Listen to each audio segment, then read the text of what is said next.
j'aimerais vous lire un petit extrait du livre Le pouvoir du moment présent, mais la version mettre en pratique.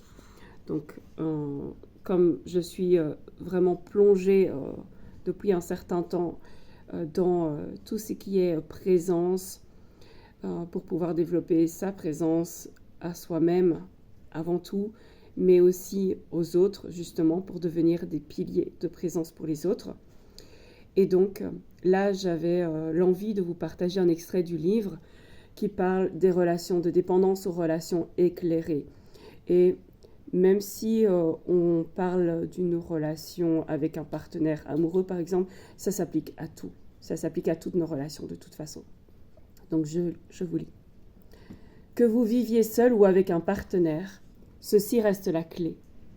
Pour que l'amour puisse fleurir, la lumière de votre présence doit être suffisamment forte pour que vous ne vous laissiez plus contrôler par le penseur ou le corps de souffrance et que vous n'assimiliez plus ceci à ce que vous êtes.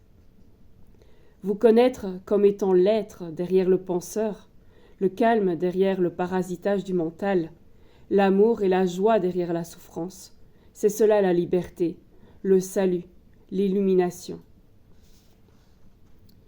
Se désidentifier du corps de souffrance, c'est devenir présent à la souffrance et ainsi la transformer.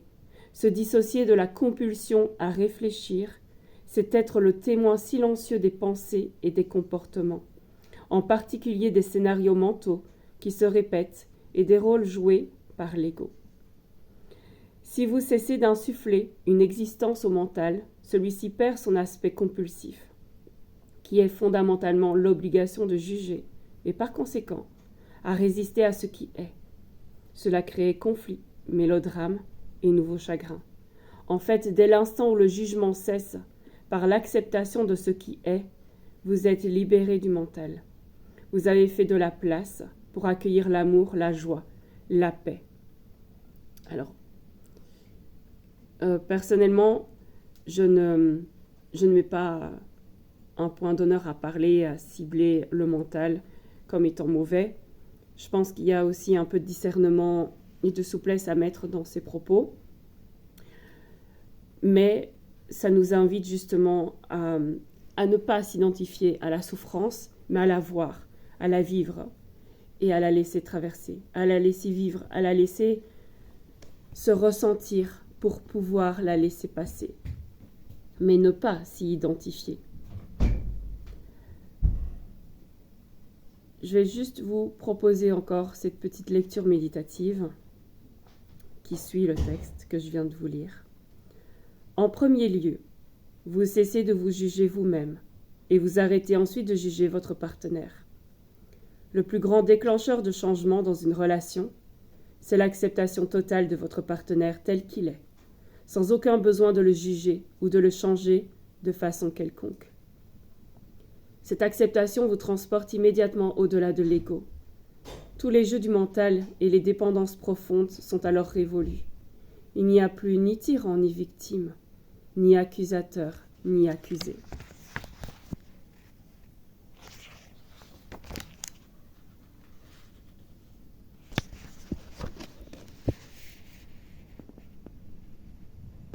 Ceci met aussi un terme à toutes les dépendances et au fait que vous êtes attiré par les scénarios inconscients d'une autre personne et que vous leur permettez ainsi de se perpétuer.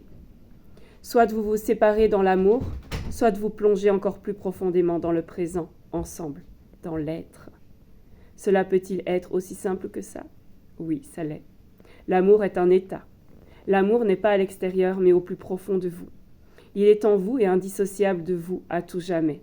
Il ne dépend pas de quelqu'un d'autre ou d'une forme extérieure. Alors, ça paraît simple ou compliqué, ça dépend où on en est en fait dans sa vie par rapport à cette acceptation de l'autre tel qu'il peut être, à l'autre dans tous ses états, à l'autre dans ses réactions, dans ses mécanismes de survie, d'adaptation. Mais une fois qu'on comprend en fait les réactions de l'autre, une fois qu'on comprend ce que l'autre vit, on s'en détache. On peut être observateur et en même temps être dans la présence pour insuffler de l'amour, pour insuffler de la paix afin que l'autre puisse peut-être s'abreuver des petites particules d'amour et de paix dont il a besoin et qui viendront se renforcer avec le temps. C'est ça que je veux amener un peu plus dans ce monde. C'est ça que je veux vous faire découvrir ou redécouvrir et ensemencer en vous, activer en vous. Parce que nous avons besoin de ça. Nous avons besoin de mieux nous connaître, et d'être là aussi pour refléter une image merveilleuse, une image magnifique à l'autre, pour qu'il puisse se voir tel qu'il est réellement.